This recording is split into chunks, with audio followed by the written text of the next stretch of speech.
Bienvenue pour cette nouvelle conférence Actualité astronomique de l'Observatoire de Lyon. Donc le principe, c'est que à l'occasion des soirées d'observation, on vous propose un petit peu en avant, le temps que tout le monde arrive, s'installe, etc., cette conférence qui vous présente un petit peu une vue un petit peu différente d'actualité de l'astronomie, dont vous avez certainement entendu parler, peut-être entendu parler, ou pas du tout entendu parler, et surtout lui donner un petit peu un regard du côté recherche. Donc ici on a un centre de recherche et du coup voilà, pour vous montrer un petit peu surtout quand il y a des résultats qui viennent d'ici, on fait un petit clin d'œil aux activités qu'on fait ici notamment. Donc au sommaire pour ce soir, donc je remercie Antoine de m'avoir aidé à préparer une partie de la présentation, notamment pas mal de transparents au début. Voilà. Donc le sommaire, donc on va voir quelques images mystères. Donc on va regarder un petit peu de quoi il s'agit. Et on va parler beaucoup au début de la mission DART. Donc vous avez certainement entendu parler, ou peut-être le nom ne vous dit rien, mais vous allez reconnaître, puisque ça a été quand même pas mal. Il y a eu pas mal de publicité dans l'actualité. Et du James Webb, du télescope spatial James Webb, avec les premiers résultats. Donc la dernière soirée d'observation avec des actualités, on l'a faite en juillet, c'était avant le lancement, donc j'étais un peu obligé de reprendre un petit peu parmi les derniers résultats qu'il y a eu, qui sont les premiers résultats qu'on a eu avec le télescope spatial James Webb, et notamment sur des projets sur lesquels je suis moi-même impliqué. Alors on y va sur une petite image mystère. Alors d'après vous, qu'est-ce qu'on est en train de regarder ici? Comment? Satellite? Un satellite de Jupiter, c'est bien. Alors lequel? Ah voilà, bien.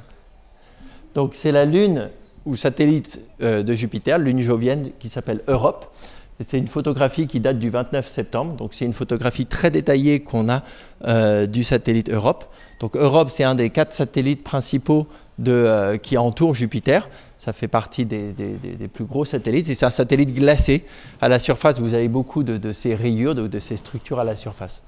Et du coup, depuis Galileo, qui était la dernière sonde qui a survolé les satellites de Jupiter, ça faisait 22 ans, les voyageurs encore plus vieux que ça.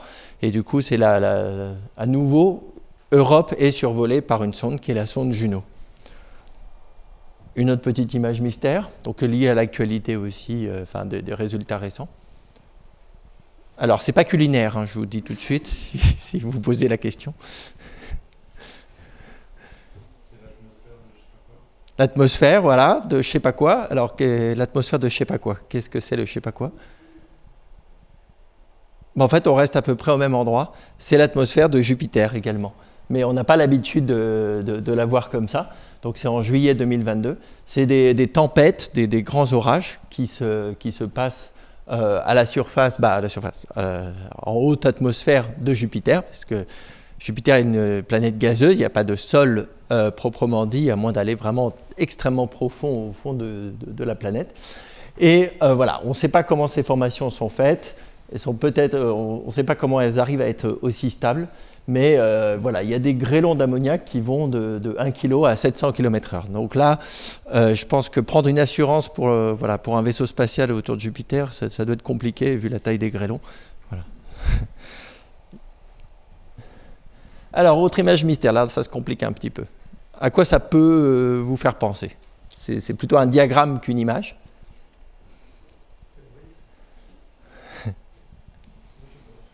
Donc vous avez quelque chose qui évolue en fonction du temps. Et ce qui va nous intéresser, c'est un petit peu ces traînées brillantes qu'on voit ici et là. Non. Non. Alors, un petit indice, ce n'est pas exactement de la lumière, c'est retranscrit sous forme de lumière, mais c'est un signal.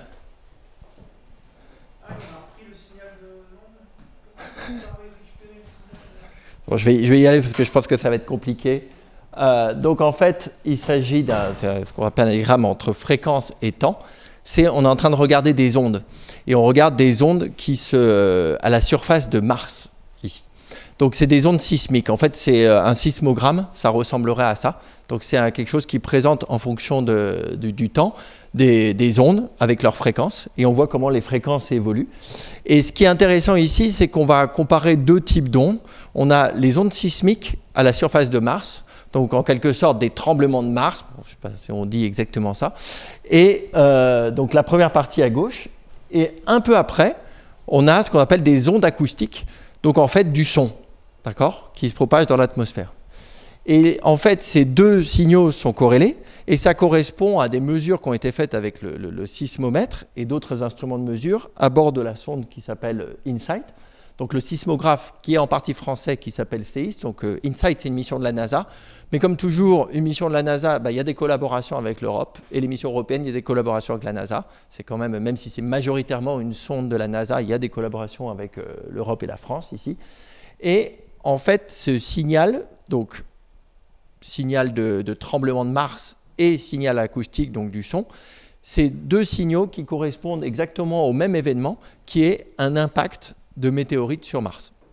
Donc en fait, la sonde qui est un rover qui est posé sur la planète a pu sentir le tremblement du sol et les ondes acoustiques, donc le son qui proviennent simplement d'un impact d'une toute petite météorite qui est arrivée sur Mars à proximité. Et c'est une première. Donc en fait, il y a plusieurs signaux qui ont pu être mesurés comme ça, et on a pu étudier comme ça plusieurs impacts. Et donc c'est la première fois qu'on arrive à faire le lien entre les deux. Et ça, c'est très intéressant pour bien comprendre comment les impacts se produisent, avec d'abord l'impact, puis l'onde de choc finalement qui fait du son derrière. Alors oui, tout à fait. Donc ça, on la connaît, la vitesse du son. Il suffit de connaître la densité du milieu et les propriétés de l'atmosphère. Ça, on la connaît bien. Mais oui, du coup, ça colle bien. Mais c'est surtout ce qui est intéressant, c'est que le rover n'est pas tout seul. Il y a quand même pas mal de choses qui se baladent autour de Mars, et notamment des orbiteurs. Et voilà, on a aussi une base de données martienne de données sismiques qui a été publiée par des chercheurs du laboratoire de géologie de Lyon. Donc ici à l'observatoire. Et ce qui est intéressant, c'est qu'en lien avec ces détections d'ondes, on voit en fait l'impact. On a pu vérifier qu'autour de la sonde InSight qui est ici, mais il fallait les chercher, hein. Du coup, il y a eu plusieurs impacts et on a pu les identifier, les faire correspondre avec les mesures. Donc ici, vous avez par exemple un petit météorite qui s'est fragmenté en trois, qui a fait 3 impacts, et vous en avez un autre ici, ici et là. Alors, juste pour préciser, ce n'est pas la taille de l'impact exactement la tâche qu'on voit, mais c'est simplement quand il y a un impact au centre, ça touche à la surface et le sol est un peu bousculé et ça fait en fait un changement de couleur à la surface à cause de toute la poussière qui a été remuée. L'impact est vraiment localisé bien au centre de tout ça. Mais vous voyez, il y a des images à chaque fois avant et après. Et vous voyez du coup que ça correspond bien. Et donc il y a des impacts qui vont de 85 km jusqu'à 244 km.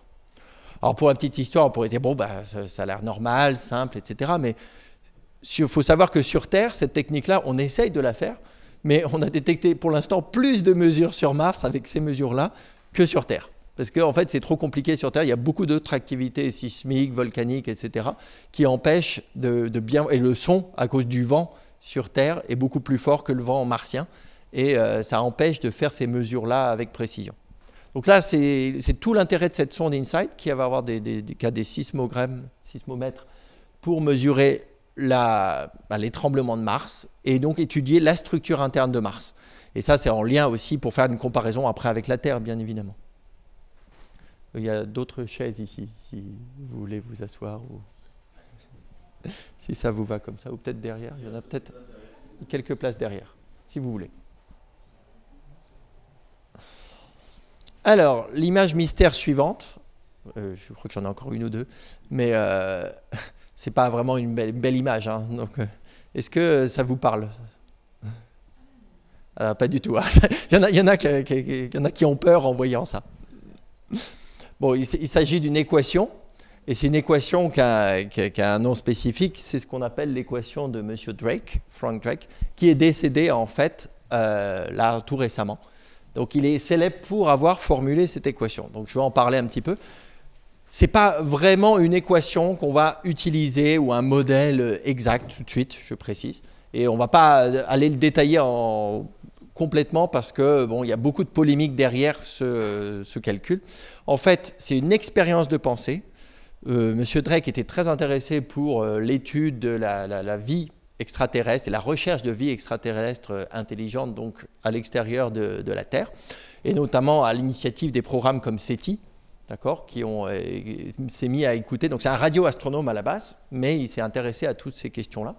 Et du coup, il a formulé ça pour essayer de dire, est-ce qu'on pourrait prédire combien de civilisations on serait en mesure avec lesquelles on serait en mesure de communiquer en ce moment? Si on envoyait un message, combien de civilisations à l'extérieur pourraient nous entendre voilà. Et du coup, il met plein d'éléments dans son équation, mais ça devient quelque chose de très compliqué. Il y a des choses qu'on connaît très précisément dedans, et des choses qu'on ne connaît vraiment pas du tout et qu'il faut vraiment imaginer, extrapoler, etc. Donc en gros, il dit que le nombre de civilisations dans notre galaxie, c'est égal au nombre annuel d'étoiles qui se forment dans notre galaxie. Et parmi ces étoiles, donc ça on le connaît très bien, on sait combien d'étoiles se forment chaque année dans notre galaxie, la fraction de ces étoiles qui ont des planètes, la fraction de ces planètes où il y a de la vie, la fraction de ces planètes où la vie est intelligente. Alors définissez-moi intelligente et vous avez 3 heures. Voilà. La part de ces planètes où la vie peut communiquer, et après la durée moyenne pendant laquelle une civilisation va pouvoir communiquer. Donc si jamais on avait tous ces éléments-là, en fait c'est ça qu'il dit, en fait ça veut dire que pour savoir vraiment combien il y aurait de civilisations extraterrestres avec lesquelles on pourrait communiquer, il faudrait connaître tous ces éléments-là, ce qui fait qu'un problème assez insoluble. L'équation en soi, elle n'est pas compliquée, mais c'est simplement que ça met juste en avant des éléments qu'on ne connaît vraiment pas du tout. Et notamment le dernier terme sur la durée moyenne pendant laquelle une civilisation, on va de pire en pire en fait dans l'ordre des termes. Le premier terme est assez facile à mesurer, le dernier est complètement, ça va de 1000 jusqu'à plusieurs millions en fait. Même lui-même, il donnait 2 facteurs qui étaient complètement différents.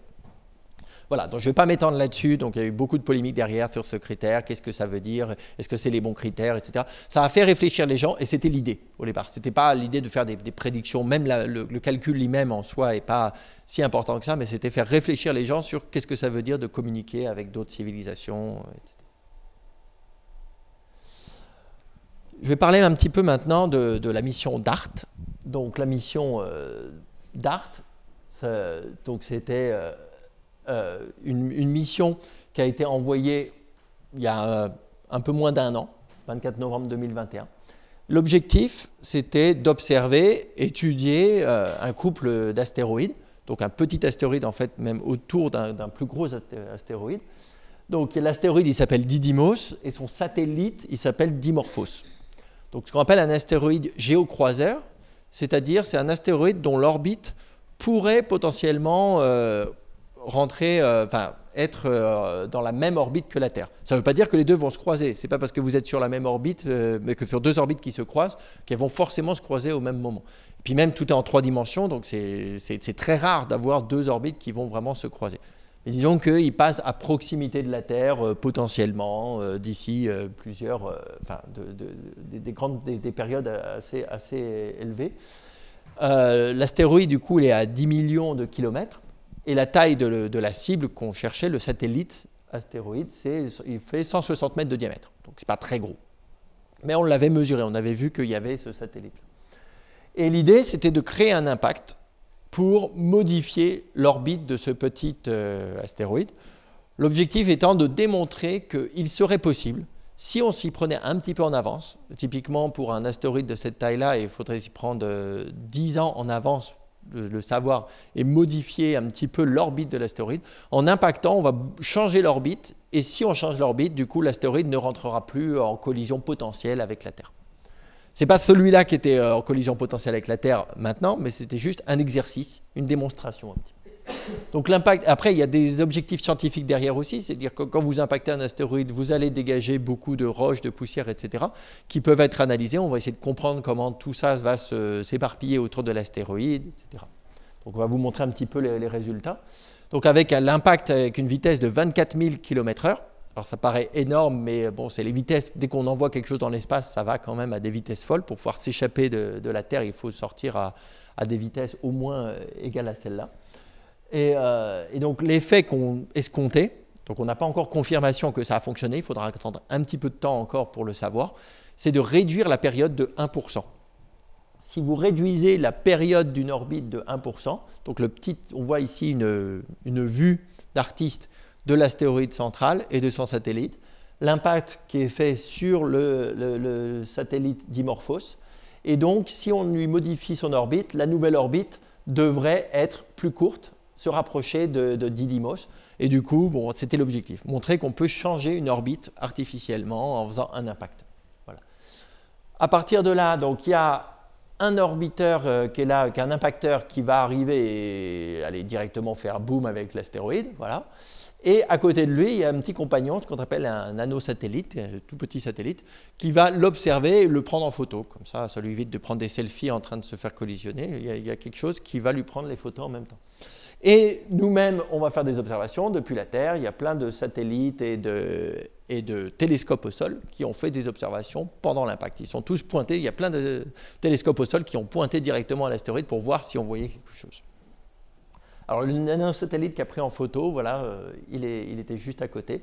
Donc c'est un tout petit truc. Donc, ce petit satellite, ce nanosatellite, nous a envoyé une petite vidéo que vous avez certainement vue déjà, mais je la repasse ici. Donc, on voit ici le couple astéroïde et satellite. Et on suit l'impacteur qui va se diriger. Donc là, on voit directement, ça, c'est des images qui sont prises de l'impacteur. Donc, c'est lui-même qui va aller directement voir ce qui va se passer en arrivant jusqu'au satellite, astéroïde satellite. D'accord, donc on se rapproche jusqu'à temps qu'il n'y a plus de signal et on va voir une image très très détaillée. Là, il a vu l'astéroïde de très près. Hein. Voilà. Donc là, on ralentit un petit peu les dernières images pour voir l'arrivée sur... et voilà. Et la dernière image, on ne l'a pas eu jusqu'au bout. Elle s'est arrêtée. Il a eu la collision après avoir... Il n'a pas eu le temps d'envoyer tout le reste de l'image. Donc on n'a que le début. Néanmoins, ça fait une belle photo. Voilà. Donc ça, c'est une image très très détaillée. L'échelle, elle est en bas à droite. Vous voyez, ça fait 1 mètre. Donc sur les 160 mètres de diamètre, on a des images assez détaillées pour un astéroïde. Mais voilà, bon, c'est un peu coûteux pour aller juste prendre une photo, mais l'objectif était vraiment l'impact pour modifier l'orbite et après analyser. Alors, qu'est-ce qu'on a pu voir également? On a pu voir depuis le sol l'impact. Et en fait, qu'est-ce qu'on voit ici? On est centré sur l'astéroïde. Il faut penser que l'astéroïde, en fait, il tourne, il se déplace lui-même dans le système solaire, pendant, même avant et après l'impact, d'accord? Et donc, ce qu'on voit défiler, c'est les autres étoiles, d'accord? Et donc, il faut essayer d'ignorer. On se concentre vraiment juste sur l'astéroïde, on pointe toujours sur l'astéroïde. Et donc, l'impact, ça fait qu'il y a de la poussière et donc des morceaux de roche, comme ça, qui sont dégagés. Et on voit cette espèce de panache qui est devenu très brillant, et qui est parti dans la direction à gauche, ici, par rapport à l'astéroïde. Donc c'était assez spectaculaire de voir ça. Donc, il y a plusieurs télescopes qui ont pu observer la même chose, donc on voyait vraiment les résultats de l'impact. Et par la suite, il y a d'autres instruments qui sont mis à l'observer. En haut, vous avez 2 télescopes spatiaux, le télescope spatial Hubble et le fameux télescope James Webb, dont je vais parler un petit peu plus après, qui ont tous les deux été observés. Alors, ils ne sont pas prévus pour faire ce type d'observation, donc ce n'est pas des observations extrêmement détaillées. Vous voyez notamment, il y a ce qu'on appelle la figure de diffraction, à cause des miroirs qu'on utilise sur le James Webb ou Hubble, vous avez une tache qui est fait une grosse étoile au milieu, qui est simplement l'image de l'astéroïde. Vous avez quelque chose de très ponctuel. Ce qui est intéressant à voir, c'est pas évident à le voir bien, mais c'est cette courbe-là. Ça montre en fait qu'il y a eu des dégagements de poussière et mis dans 2 directions, par là et par là. Et vous voyez ici, pareil, la même chose avec le télescope James Webb. Le télescope James Webb, il observe dans l'infrarouge, on va voir un petit peu après, et du coup, on voit encore mieux l'émission due à ces poussières et à ce gaz. Alors, pour l'histoire locale, donc cette image en bas, je suis certain que vous ne l'avez pas vue, puisque quand on avait cherché, elle était un petit peu cachée pour l'instant. Elle n'est pas complètement été publiée, mais c'est une image qui a été prise avec un instrument qui s'appelle MUSE. Et j'en parle parce qu'en fait, cet instrument, on l'a fabriqué ici. Il a été fabriqué à Lyon. En fait, vous allez visiter après le hall d'intégration où on vous présentera tous les instruments, enfin l'historique des instruments qu'on a fabriqués à l'Observatoire. Et le dernier en date, pas le tout dernier là qu'on est en train d'envoyer, mais le dernier en date, c'est l'instrument MUSE qui équipe le Very Large Telescope au Chili. Donc vous voyez une image de l'instrument à gauche. L'intérêt de cet instrument, c'est qu'il y a un mode qu'on n'utilisait pas beaucoup et qui a été très utile, qu'on appelle le mode tout petit champ, qui permet de zoomer sur un objet brillant. Ça tombait bien parce que l'astéroïde il est très brillant et on peut vraiment zoomer. Et quand on zoome, on peut voir que même par rapport je pense que Hubble et le James Webb n'ont pas à rougir des observations de MUSE. Enfin, c'est l'inverse, MUSE n'a pas à rougir des observations des autres, je voulais dire, parce que vous voyez vraiment de manière très détaillée ces émissions de gaz et de poussière qui partent de chaque côté de l'astéroïde suite à l'impact. Donc ça, c'est ce qu'on appelle en anglais des plumes. C'est comme des plumes de gaz et de poussière qui se dégagent de l'astéroïde. Ça nous a prouvé aussi que le fait d'avoir impacté l'astéroïde, ça l'a transformé en gros en une mini-comète. C'est-à-dire que le principe d'une comète, c'est justement d'avoir de la glace et du gaz emprisonné avec de la roche. Et quand elle passe à proximité du Soleil, tout ce gaz et ces poussières vont se dégager et ça va faire cette queue qui suit la trajectoire de la comète. Et bien là, c'est pareil, à une échelle beaucoup plus petite. L'astéroïde s'est transformé d'un seul coup en une mini-comète par l'effet de l'impact. Donc voilà. Alors, quelle est la suite? Par la suite, ce n'est pas complètement fini, même si l'impacteur, il est fini, il est détruit, il est dans l'astéroïde. Là, il y a une nouvelle mission qui partira en octobre 2024, qui va aller étudier le système des deux astéroïdes à nouveau et vérifier quel a été vraiment l'effet de l'impact, quelle est la taille du cratère, s'il y a un cratère, etc. et quelle est la forme au niveau de l'impact. Voilà. Et on fera le lien avec les images qu'on a justement obtenues avant. On a l'image d'avant, et puis on ne sait pas ce qui s'est passé exactement. Avec précision, on verra ça avec une nouvelle sonde qui s'appelle Hera. Et puisqu'on parle d'impact sur au moins de missions qui va aller observer un astéroïde, je vais juste parler un tout petit peu de Comet Interceptor. Donc c'est une nouvelle mission qui a été récemment acceptée. Donc récemment acceptée pour aller étudier une comète. Et l'Observatoire de Lyon participe au travers du laboratoire de géologie, et notamment une chercheuse, Aurélie Guilbert-Lepoutre, qui va travailler à cette mission européenne qui a objectif un autre astéroïde. Mais pour l'instant, on ne sait pas quelle est la cible. En fait, l'objectif, c'est de l'envoyer cette sonde autour d'un point un petit peu spécifique qu'on appelle le point de Lagrange, L2. C'est un point très stable, où on peut communiquer en permanence avec la sonde.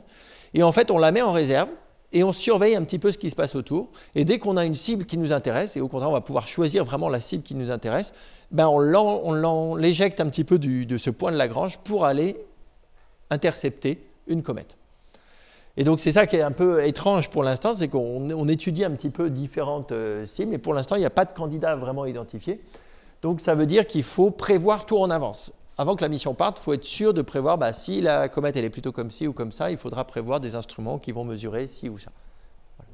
Mais l'objectif, c'est de pouvoir vraiment, vu que les missions prennent du temps à développer, etc., au moins après, tout n'a pas été fait pour une orbite spécifique. On la met dans cette orbite de réserve et après, dès que c'est le moment opportun, hop, on va aller chercher. Parce que des comètes, il y en a qui passent de temps en temps. On envoie des nouvelles qui viennent des confins du système solaire et qu'on va aller pouvoir étudier un petit peu plus en détail comme ça. Voilà un petit peu. Donc, je vais vous parler un petit peu maintenant de résultats qui ont été obtenus avec le télescope spatial James Webb. Donc, vous avez, j'espère, entendu parler du télescope spatial James Webb qui est parti le 25 décembre l'an dernier. Et le temps de faire toutes les calibrations, etc., en fait, il a pris le temps de se refroidir, d'aller au point qui l'intéressait. C'est le fameux point de Lagrange L2, où on va envoyer aussi Comet Interceptor. ça a pris du temps et en fait les premières images on les a eues autour du 15 juillet. Enfin un petit peu avant, le 12 juillet je crois. Voilà. Et ces images en fait c'était les toutes premières, mais dans la foulée en fait il y a plein de programmes qu'on commençait à observer et on va commencer à pouvoir les analyser et faire des résultats. Donc y compris sur les images qu'on a eues en juillet. Et notamment l'image qui a été présentée pour la première fois, la toute première image a été présentée à la Maison-Blanche par Joe Biden. Alors il y avait tout un truc très américain pour la présentation de cette première image. Mais je vais en parler pas mal parce qu'en fait il se trouve que c'est mon sujet de recherche colle parfaitement avec cette image, donc ça tombait bien. Donc quel est l'intérêt du télescope James Webb? Donc c'est un télescope spatial. On parle souvent du télescope James Webb comme successeur au télescope spatial Hubble. Et en fait, les deux sont vraiment complémentaires. Le télescope spatial Hubble, il est plus petit en diamètre. Il faisait que 2,40 m de diamètre, alors que le télescope James Webb, il fait 6,50 m de diamètre. Et quand vous irez voir dans les coupoles après, on vous en reparlera, mais le télescope, son diamètre, c'est ce qui compte. La taille du télescope, du diamètre du miroir, c'est ça qui va faire la performance du télescope. Mais surtout, la grosse différence, c'est que ces deux instruments observent à des couleurs différentes, à des longueurs d'onde différentes. La lumière nous vient de plein de longueurs d'onde différentes. Ça va des rayons gamma aux rayons X, au visible, à l'infrarouge, aux ondes radio. Il y a tout un tas de lumières qu'on ne voit pas à l'œil et qui sont très importants pour nous. En fait, si on voulait vraiment observer des objets astrophysiques, il nous faudrait tout en même temps. On ne peut pas l'avoir tout en même temps. On sait faire des télescopes de bonne qualité dans le visible et dans l'infrarouge, mais ce n'est pas la même chose, c'est-à-dire que le résultat qu'on va avoir n'est pas le même. Et ce n'est pas juste on va remplacer Hubble, il nous faut les deux, c'est ça un petit peu le message que je veux continuer à dire. Et notamment, il y a eu des discussions qui sont en cours pour faire des réparations sur le télescope spatial Hubble, ce qui n'était pas prévu puisque depuis qu'il n'y a plus de navette, on ne pouvait plus aller le réparer, mais il y a des discussions, enfin tout un programme qui va se mettre en place pour réfléchir. Si on pouvait réparer Hubble, qu'est-ce qu'on ferait, quelles améliorations on pourrait faire dessus? Ça vous montre aussi que les deux sont vraiment complémentaires et Hubble n'est vraiment pas mort par rapport à tout ça. Et d'ailleurs, dans les communications qu'il y a eu avec la NASA sur le télescope James Webb, on vous a assez peu montré des comparaisons entre Hubble et James Webb. Ils ont fait exprès pour dire, bon ben voilà, ils ne vont pas taper non plus sur Hubble parce que Hubble nous intéresse, continue de nous intéresser. Donc à droite, vous voyez l'image d'une nébuleuse. Donc c'est une nébuleuse qui fait partie de la nébuleuse Eta de la Carène, dans l'hémisphère sud. Et vous voyez que les deux images ne montrent pas du tout la même chose. À gauche, vous voyez en fait des cocons de poussière, des nuages assez sombres, d'accord? C'est lumineux sur les bords, mais vous ne voyez rien un petit peu de ce qui se passe à l'intérieur. Il y a des étoiles qui sont enfouies qu'on ne peut pas voir avec le télescope Hubble quand il regarde en lumière visible. Par contre, on voit d'autres choses, on voit plein de structures, notamment les frontières de ces nuages sont beaucoup mieux dessinées par contraste en fait. À droite, dans l'infrarouge, vous pouvez pénétrer à l'intérieur des nuages sombres, vous pouvez aller explorer à l'intérieur de la poussière et vous vous rendez compte en fait qu'il y a des étoiles qui sont cachées, qu'on ne pouvait pas voir et c'est ça que le James Webb va nous donner en complément. Donc voilà, pour montrer que c'est vraiment deux choses très différentes. Alors, on va y aller par ordre de distance et on va reparler de Jupiter. On avait vu les images prises par la sonde Juno qui est en orbite de Jupiter, mais le James Webb nous fait quand même de très très belles images depuis une orbite qui est proche de nous, même si c'est au-delà de l'orbite de la Lune. Vous voyez que les images de Jupiter qu'on a sont vraiment spectaculaires. Et surtout, ce n'est pas une image de Jupiter dont vous avez l'habitude de voir. Les images de Jupiter dans la lumière visible, c'est plutôt jaune-orangé, d'accord, avec ces bandes. On vous reconnaît les bandes, mais ce n'est pas exactement les mêmes structures qu'on va observer. En regardant dans l'infrarouge, on voit différents effets. En haut, vous pouvez voir, et en bas, vous voyez des zones un petit peu rouges. En fait, ça correspond à des aurores. Donc, c'est les endroits où les particules que le Soleil envoie sur Jupiter vont plonger dans le champ magnétique de Jupiter et arriver au pôle. Le même principe que les aurores boréales, mais beaucoup plus spectaculaire, beaucoup plus gros, parce que Jupiter attire beaucoup plus de particules du Soleil. Jupiter, il a le vent solaire qui nous envoie des particules chargées. Ces particules vont être captées par les pôles et retomber et faire des aurores très importantes. Et c'est celles-là qu'on voit qui font ces petites couches rouges. Donc si on fait de la météo de Jupiter, là on dirait, bon bah il y a des fortes aurores, faites attention aux pôles, là, attention, là, voilà. Et vous avez des nappes de brouillard qu'on peut voir distinguer, qui sont observées ici en vert. par la suite, tout ce qui est blanc, c'est des nuages qui sont à haute altitude, y compris la grande tache rouge, qu'il faudrait renommer ici grande tache blanche. Là, c'est juste le choix des couleurs. On ne peut pas voir à l'infrarouge, hein, donc il faut choisir des couleurs pour bien montrer les contrastes.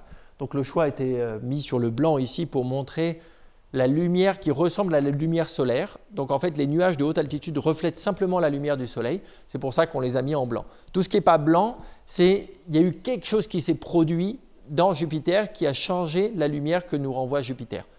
Si c'est vert, c'est plutôt parce qu'il y a eu de l'ammoniac, notamment, des nuages de méthane et d'ammoniac qui ont absorbé la lumière du soleil et la renvoient différemment.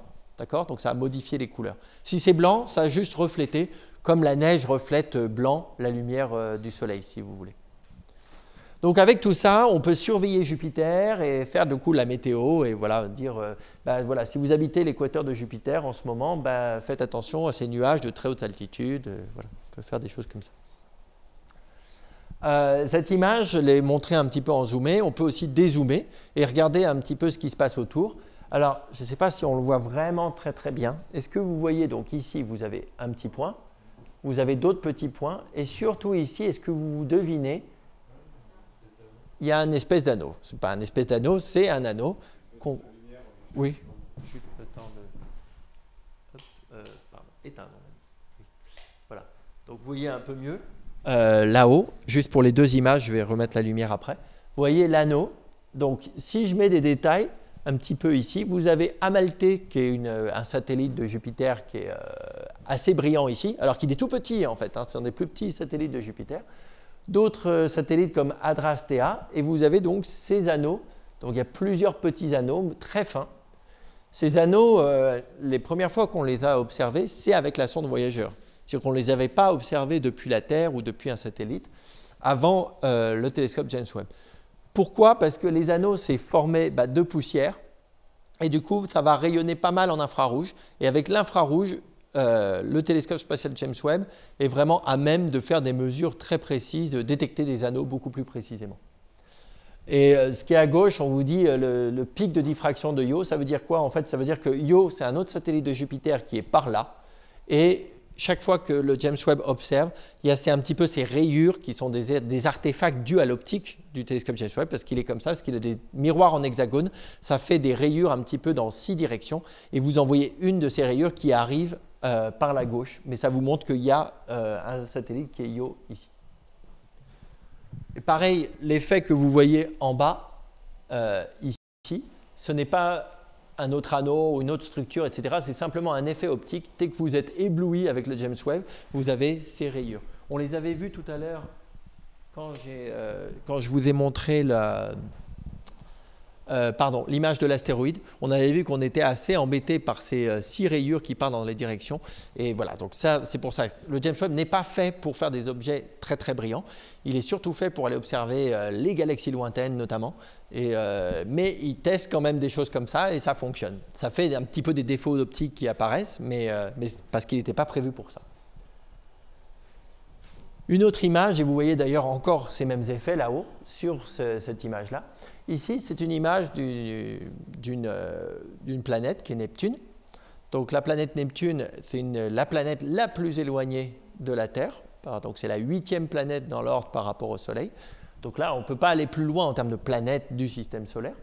Et donc c'est une vision assez... je la trouve magnifique cette image parce que non seulement vous avez la planète, vous voyez les anneaux, alors que les anneaux de Neptune, c'est pareil, hein, il a fallu les détecter avec les sondes la première fois qu'on les a détectés, notamment André Braic, un astronome français, qui avait détecté une partie des anneaux sous forme des petits arcs, et plein de petits satellites. On peut les nommer. Donc vous avez Triton qui est celui le plus brillant, qu'on voit ici, qui était assez proche de la planète. Il y a Néréide qui est plus loin, qui est beaucoup plus loin, qui est hors dehors du champ. Et vous avez plein d'autres petits. Alors les noms sont choisis en lien au dieu de la mer, Neptune. Donc vous avez les Galatea, les Naïades, Thalassa, tous ces mots-là. Donc ça vient de divinités grecques qui sont liées au dieu de la mer, Neptune. Donc on voit un petit peu de détails notamment des ouragans. Il y a cette tache blanche, ça ressemble à la tache rouge de Jupiter qui était blanche tout à l'heure. Pareil, vous avez donc un énorme ouragan à la surface de Neptune qui se déplace. C'est une tache bleue normalement quand on regarde une image visible, mais là en infrarouge, elle est beaucoup plus blanche. Alors, si on s'éloigne et on va regarder un petit peu notre voisinage stellaire, on va tomber sur une nébuleuse qui est la nébuleuse d'Orion. Donc la nébuleuse d'Orion, c'est la nébuleuse la plus brillante et la plus proche de nous. On peut la voir très facilement à l'œil nu. Quand vous regardez le ciel d'hiver, si vous regardez Orion, vous pouvez voir un tout petit nuage qui est situé en bas des 3 étoiles principales de la ceinture d'Orion. Et notamment, il y a une étoile brillante au centre de la nébuleuse que vous voyez ici, en plein centre. Cette étoile va illuminer, une image magnifique qui montre des structures de gaz et de poussière dans cette nébuleuse. Et le télescope James Webb nous permet vraiment de percer ces différentes structures. Vous voyez beaucoup de filaments. Vous avez un petit peu des volutes de gaz ici. Et on a l'impression on a envie que ça bouge. Presque on a l'impression de voir de la fumée. Mais alors tout ça, c'est assez fixe. Ça bouge. Même si ça bouge à très grande vitesse, à cette distance-là, on ne le voit pas, ou très très peu. Si on zoome un petit peu, on peut voir en fait qu'il y a ici, donc il y a l'étoile principale, donc θ d'Orion ici, avec ces problèmes d'optique dont je vous parlais, mais surtout les nuages de gaz qui l'entourent, qui sont bien éclairés ici. Vous avez des étoiles à différents stades de formation qui sont en train de se former dans la nébuleuse. Les nébuleuses, c'est des pouponnières d'étoiles, c'est les réservoirs de gaz qui vont former des nouvelles étoiles. Donc on est en train de voir des nouvelles étoiles en train de se former. Vous voyez une étoile jeune qui est en train de se former, qui est toujours englobée dans son cocon de gaz. Ici, une étoile jeune qui a commencé à former un disque de planète, mais qui n'a plus son cocon de gaz. Donc vous voyez un petit peu plus tard. Et donc il y en a plein comme ça. Et ici, vous avez des filaments. Les filaments, on pense que c'est de la turbulence qui se produit dans le gaz, un petit peu comme les sillages des avions, si vous voulez, donc du gaz qui se déplace un petit peu dans des directions aléatoires. Et sous l'influence des vents, alors ce n'est pas du vent comme sur Terre, ce qu'on appelle vent, en fait, c'est des mouvements de gaz qui sont dus aux explosions d'étoiles très jeunes qui ont explosé, notamment en supernova, qui ont envoyé, ou des étoiles en fin de vie, qui envoient des vents très importants, donc des mouvements de gaz très importants qui vont se propager dans la nébuleuse. Et si vous avez une onde comme ça qui se déplace, une autre onde, quand elles vont se rencontrer, ça va faire structurer le gaz et ça va faire un petit peu ces filaments qu'on observe. Ce qui est intéressant, pour moi en tout cas, je trouve que c'est intéressant de comparer quand même entre Hubble et James Webb et vous montrer que il y avait beaucoup de détails déjà avec Hubble. C'est une image assez iconique d'Hubble de voir la nébuleuse d'Orion avec ces images, ce qu'on appelle des proto-étoiles, des étoiles enfermées dans leur cocon ici. Et on voit quand même beaucoup mieux l'étoile ici avec l'infrarouge. On va les percer à l'intérieur du cocon et voir beaucoup plus de détails. Et pareil, toute la nébuleuse, elle nous cachait des étoiles qu'on voyait à peine, et maintenant on les voit beaucoup plus clairement. Donc on peut regarder leur type, et on creuse la nébuleuse, on va aller vraiment regarder beaucoup plus de détails. Je vais terminer, on va aller aux confins de l'univers, rien que ça, pour aller regarder les champs profonds.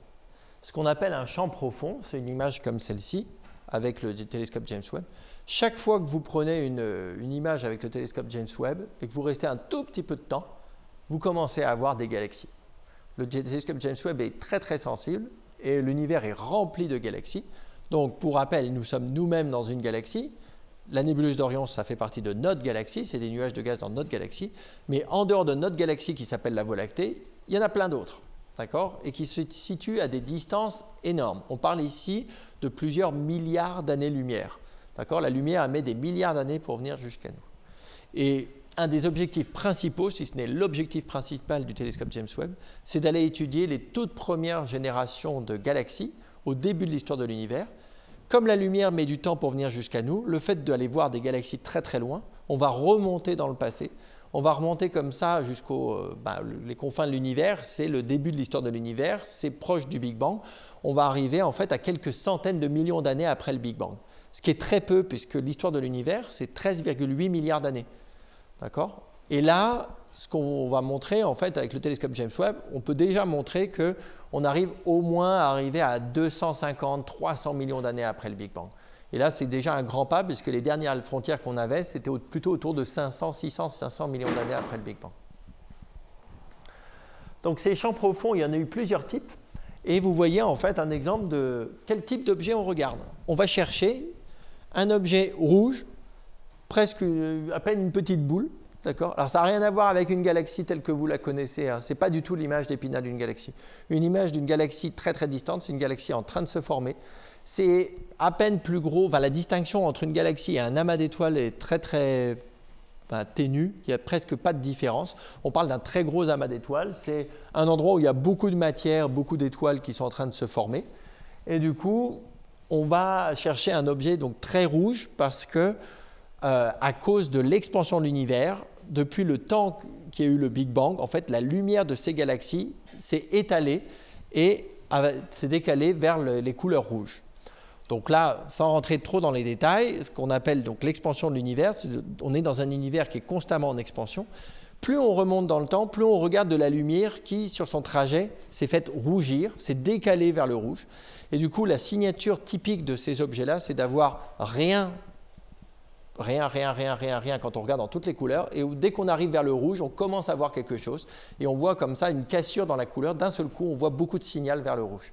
Donc on va aller chercher des objets comme ça pour être sûr qu'on est vraiment devant des galaxies très très distantes. Et on peut le confirmer par d'autres moyens, par la spectroscopie notamment, on peut avoir une mesure très précise de la distance de ces objets.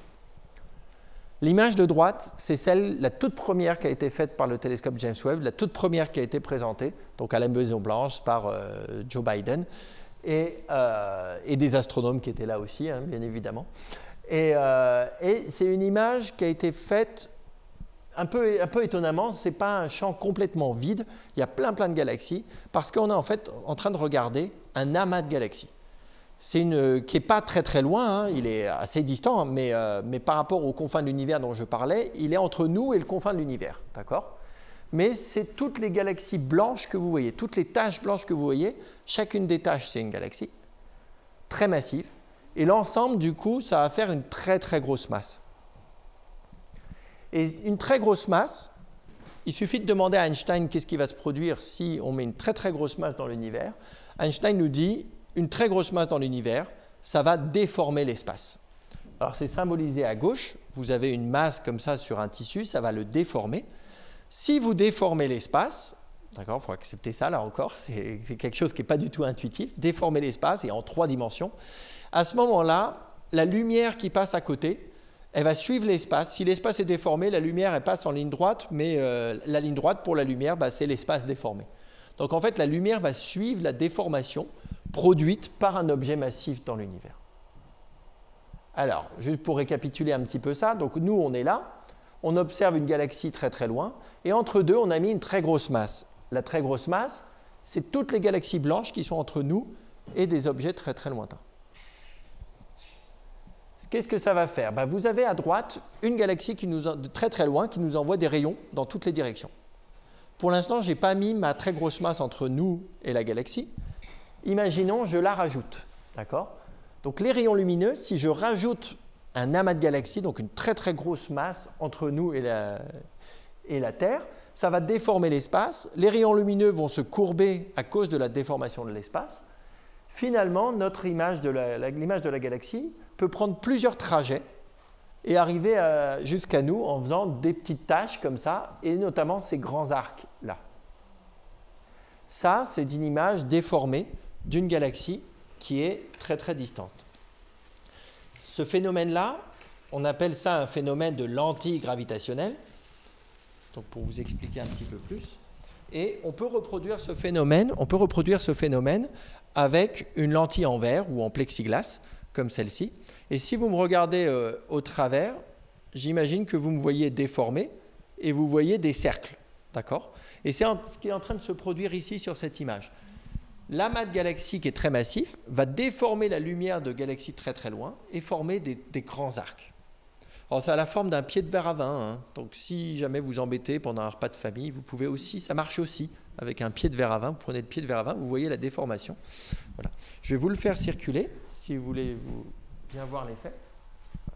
Il faut se mettre à peu près à mi-distance entre la source et l'observateur, et vous voyez l'effet qui va se produire. Vous voyez surtout que les choses vont se produire dans un cercle où ça va faire des arcs. Et c'est ces arcs-là qu'on va avoir dans cette image. Mais alors, quel est l'intérêt? D'accord? Quel est l'intérêt de tout ça? Eh bien, ici, est-ce que vous voyez les arcs, déjà? Oui? Moi, je le vois, ça forme un rond et au milieu, il y a une lumière. Voilà. Ici, tu as la très grande lumière, c'est là c'est le centre de la lentille, comme si c'était le centre de la lentille. Et en fait, c'est ces arcs-là, d'accord? Vous en avez deux ici, vous en avez là, vous en avez là, là. En fait, si je représente l'image, donc ici, il faut l'ignorer, c'est une étoile, simplement une étoile qui est devant nous, qui gêne. D'ailleurs, ce n'était pas un super choix comme image, je trouve, parce qu'elle nous gêne un petit peu, cette grosse étoile, hein, mais ça, on n'a pas le choix. Il faut vivre avec, hein, les étoiles. Et ici, c'est des galaxies de l'amas de galaxies, donc c'est ce qui fait le morceau de verre, d'accord? C'est tout ce qui est blanc. Et derrière, vous avez tous ces arcs que j'ai pointés avec les flèches vertes, qui vous montrent un petit peu les déformations d'image. Quel est l'intérêt? Eh bien, en fait, on va pouvoir utiliser ça comme un télescope. Si vous regardez l'image de quelqu'un au travers de cette lentille, vous allez voir que l'image va être agrandie, amplifiée. C'est comme si vous aviez un télescope naturel entre vous, l'objet que vous regardez, et votre télescope. Vous ajoutez un télescope en plus de votre télescope. On ne fait pas des télescopes assez grands, il nous faut des télescopes encore plus gros. Donc on se sert là où ils sont, c'est-à-dire dans la nature. Des amas de galaxies sont utilisés comme des télescopes. Et grâce à ça, on va aller chercher, non pas ces objets-là, on va voir ce qu'on peut en faire de ces objets-là, hein, sont intéressants aussi, mais des toutes petites galaxies comme celle-là. Vous voyez qu'elle est un tout petit peu étirée, elle est très rouge. Typiquement, c'est ça une galaxie très distante, on va aller chercher la signature d'une galaxie très distante grâce à ça. Alors, juste pour rentrer un tout petit peu dans le détail, voilà le type de résultat qu'on va aller chercher. On va faire une image, alors, il faut imaginer, nous on travaille beaucoup en négatif sur les images, donc c'est différents filtres. Donc imaginez, ça c'est la couleur bleue, ça c'est la couleur verte, ça c'est la couleur rouge, et toutes les couleurs rouges après par la suite. D'accord? Il y a du rouge, du très rouge, du très très rouge, etc. Et vous voyez que l'objet qu'on regarde, c'est une galaxie qui est toute petite. Il n'y a rien du tout dans le bleu, dans le vert, dans le jaune, etc. Dès que vous arrivez dans le rouge, vous voyez d'un seul coup beaucoup de signal, et ça continue. D'accord? Si je représente ça sur une échelle qui dit la couleur, il ne faut pas chercher plus loin, hein, c'est le bleu à gauche, le rouge à droite. Et ici, est-ce que je vois beaucoup de choses ou pas grand-chose? Ici, je vois à peine quelque chose, donc je dis c'est en dessous de ça. Et à partir du rouge, je dis là j'ai quelque chose et ça continue. Donc on peut placer comme ça les mesures du télescope James Webb en rouge.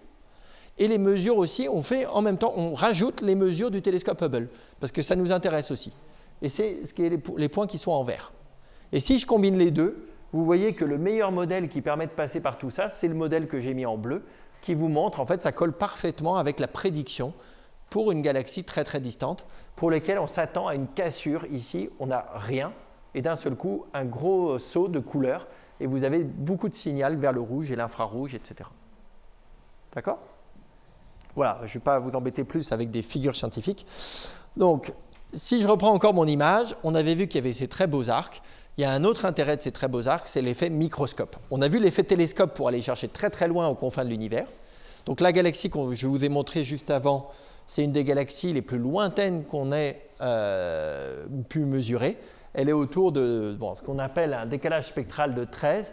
En gros, ça correspond à 400-450 millions d'années après le Big Bang, en termes de mesure de temps. Mais sur ces grands arcs, on peut quand même étudier des choses, et notamment le télescope James Webb est très très bon par rapport au télescope Hubble pour aller détecter des petites structures autour des arcs. Et vous voyez ici sur une image qu'on appelle la galaxie qui scintille, la galaxie Sparkler, donc qui pétille, qui scintille, d'accord, pardon, qui plutôt pétille, d'accord, comme du vin pétillant. Hein. Et c'est parce qu'en fait, on voit un effet un petit peu feu d'artifice. Vous avez plein de petits points qui vont apparaître sur les images du James Webb qu'on n'avait pas vu avec le télescope Hubble. Et ces objets-là, on pense, donc là, il y a plusieurs travaux qui ont été faits cet été, notamment par une ancienne étudiante que j'ai encadrée, qui a soutenu sa thèse l'an dernier, et qui a pu mesurer ici qu'on est devant des amas globulaires qui datent du début de l'histoire de l'univers. Donc on est en train de regarder des amas d'étoiles en train de se former autour d'une galaxie. Voilà, on voit l'histoire de formation d'étoiles dans cette galaxie. Donc ça, c'est des détails que ne donnait pas le télescope Hubble, par exemple. Et pour terminer, le James Webb, juste pour vous dire aussi qu'il n'est pas tout seul, on a vu que le James Webb, on l'utilisait en combinaison avec Hubble, mais on peut l'utiliser en combinaison avec d'autres satellites, et notamment le satellite à rayon X qui s'appelle Chandra. Donc c'est un satellite qui a permis, quand il a vu que le James Webb allait observer quelques objets, il s'est dit, moi je vais faire pareil, je vais regarder les mêmes, et puis on va comparer, juste pour voir qui c'est qui est le meilleur. Et vous voyez, en fait, sur ces 4 images, c'est une combinaison. Finalement, on mélange les informations du James Webb et de Chandra pour aller voir plus de détails. Alors, je ne vais pas tout détailler, je vais en prendre juste 2. Ici, vous avez un groupe de galaxies qu'on appelle le quintet de Stéphane. C'est en fait 5 galaxies. Alors, on a du mal à les voir ici sur cette image parce que c'est assez emmêlé. Vous en avez 1, 2, 3, 4 et 5. En fait, les 4 galaxies qui sont à droite sont en interaction. C'est-à-dire, en fait, elles sont situées à la même distance et tournent les unes à côté des autres. Et surtout, elles sont en train de se mélanger. Et ce que nous a apporté Chandra, donc l'image de James Webb, pardon, j'ai du mal à m'y faire, l'image du télescope James Webb, c'est ce qu'on voit en rouge. Et par-dessus, en bleu, on a rajouté des observations par le satellite Chandra en rayon X. Le rayon X, ça nous permet de détecter du gaz extrêmement chaud, qui est chauffé à des millions de degrés dans le milieu intergalactique. Et le signe d'avoir des températures aussi élevées, en fait, ça nous montre qu'il y a eu une onde de choc. Et l'onde de choc, elle provient essentiellement des interactions qu'il y a eu entre les galaxies. Les 2 galaxies qui ont interagi, le gaz a fait des chocs et ça a chauffé le gaz à très très haute température. Et du coup, il se met à rayonner en rayon X. Et comme si vous ne l'aviez pas assez vu cette image, je vais la rajouter encore une couche. Et la couche que je rajoute, c'est celle de Chandra. Pareil, en rayon X, si on regarde la même image, c'est assez rigolo, puisque Chandra nous montre en fait que l'amas de galaxies, donc la lentille que vous avez vue, donc je vous ai fait passer là, qui sert de lentille, l'objet très massif, est englobé dans une enveloppe de gaz très très chaud également. Donc c'est un halo de gaz, c'est quelque chose qui est très connu dans les amas de galaxies, on s'attendait à voir ça. Ce qui est intéressant de voir, c'est que la poche de gaz, elle n'est pas centrée sur la galaxie centrale. Elle a envie d'aller beaucoup plus du côté droit. Et ce qui est intéressant de voir, c'est que nos modèles qui permettent d'expliquer l'effet de lentilles, les déformations, donc on a fait pas mal de modèles avec mes collaborateurs, on a publié cet été sur cet objet, et ils montrent qu'en fait, on s'attendait à avoir de la masse du côté droit beaucoup plus que du côté gauche. Et donc ça c'était intéressant parce que ça corrobore bien nos résultats sur la mesure de la masse. Pour pouvoir expliquer toutes les déformations qu'on voit sur les images, il faut comprendre la masse qui a déformé et du coup on fait des cartes de masse de ces objets-là. Je vais m'arrêter là, j'ai parlé de beaucoup de sujets différents, donc j'espère que vous avez des questions par la suite. Merci.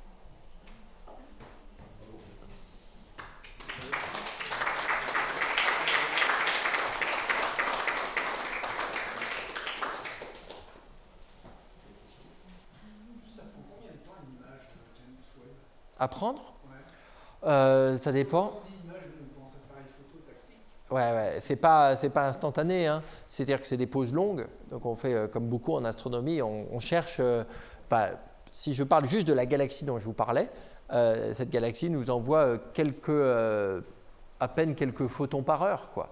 Donc on cherche vraiment un signal extrêmement faible. Donc en fait, on va poser plusieurs minutes, voire dizaines de minutes, voire heures. En fait, on compte en heures les programmes d'observation avec le James Webb. Les premières images qu'on a eues, qui étaient déjà des champs profonds, ça montre quand même les capacités. Cette image-là, c'était à peu près 12 minutes par filtre, ce qui n'est pas beaucoup. Et ça nous a vraiment surpris aussi à quel point on avait déjà de la profondeur par rapport à tout ça. Vous commandez les photos ou vous exploitez? Alors, il y a plusieurs choses. Donc vous avez ici, c'est les toutes premières images, c'était resté dans le secret, même les personnes qui ont fabriqué les instruments n'étaient pas au courant de ce qu'ils allaient observer. C'était vraiment du haut de la NASA vers le bas. Il y a un tout petit groupe qui a choisi les cibles et qui ont décidé d'observer ça. Ça a même surpris parfois certains ingénieurs qui ont travaillé sur les instruments.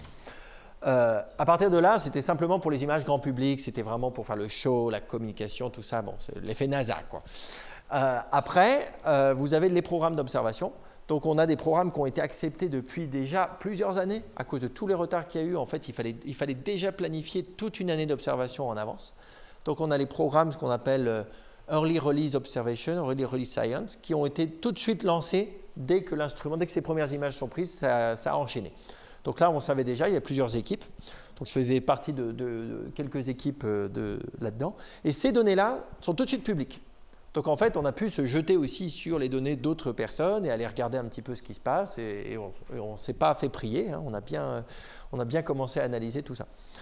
Par la suite, on a ce qu'on appelle le cycle 1. C'est à peu près 1 an d'observation, un peu plus, et qui est là encore déjà prévu. Et là, pareil, on fait des demandes qui sont acceptées et après, on a des observations qui sont prises. Donc, j'ai moi-même un programme qui va être observé et il est programmé pour mai de l'an prochain.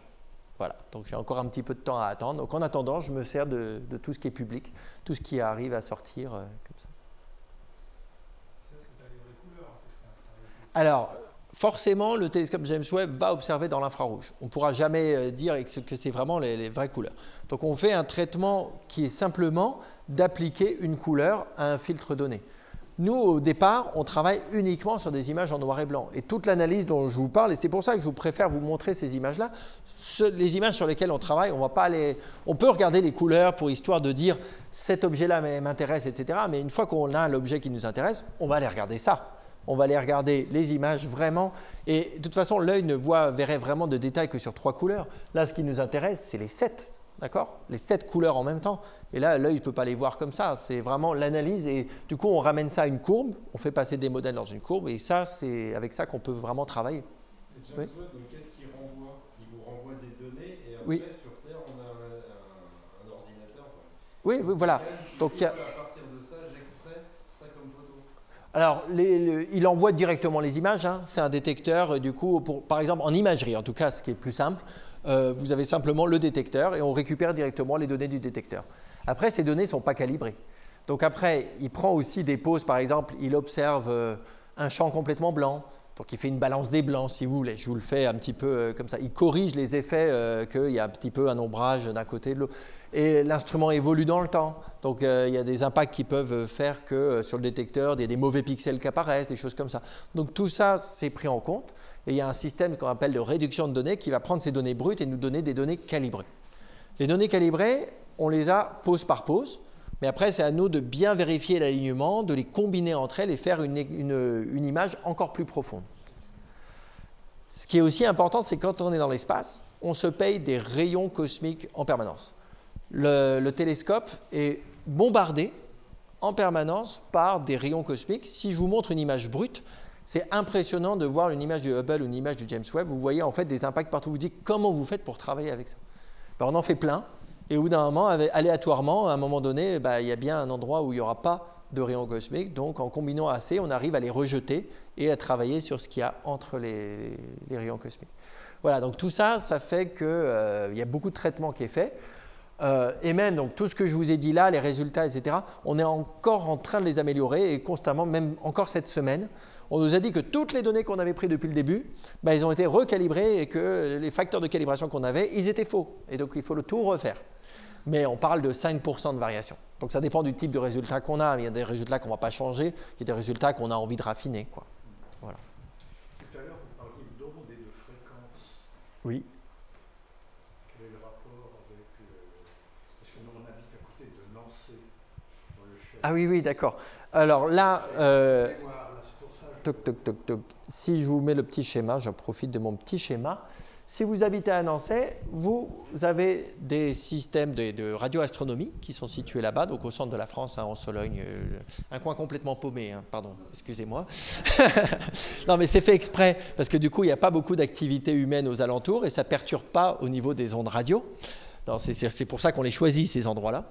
Et on va aller observer du coup complètement à l'opposé du spectre. Et ça, c'est des choses qu'on sait très bien faire sur Terre. L'atmosphère est très transparente aux ondes radio, donc ça nous permet d'observer dans le ciel. Ce qui contamine le plus les ondes radio, c'est l'activité humaine.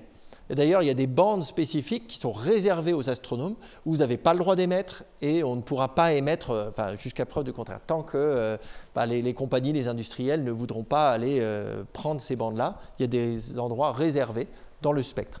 Donc en fait, ça, c'est des ondes, c'est de la lumière également, hein. C'est juste une autre forme de lumière.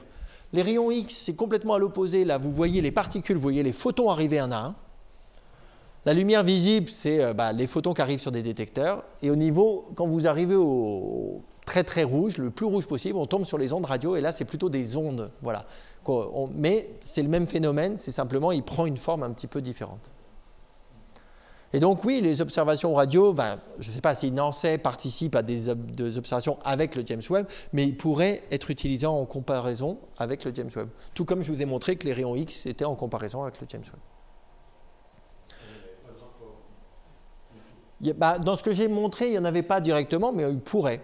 On observe la nébuleuse d'Orion, par exemple, avec l'observatoire de Nantes, ça c'est clair. Voilà. Si ça vous intéresse, vous venez le voir. Je connais bien l'observatoire. Voilà. Je vous propose, je m'arrête là, mais si vous avez des questions, je reste là. Ça vous permet comme ça d'aller vous diriger vers les coupoles et commencer à les regarder, observer.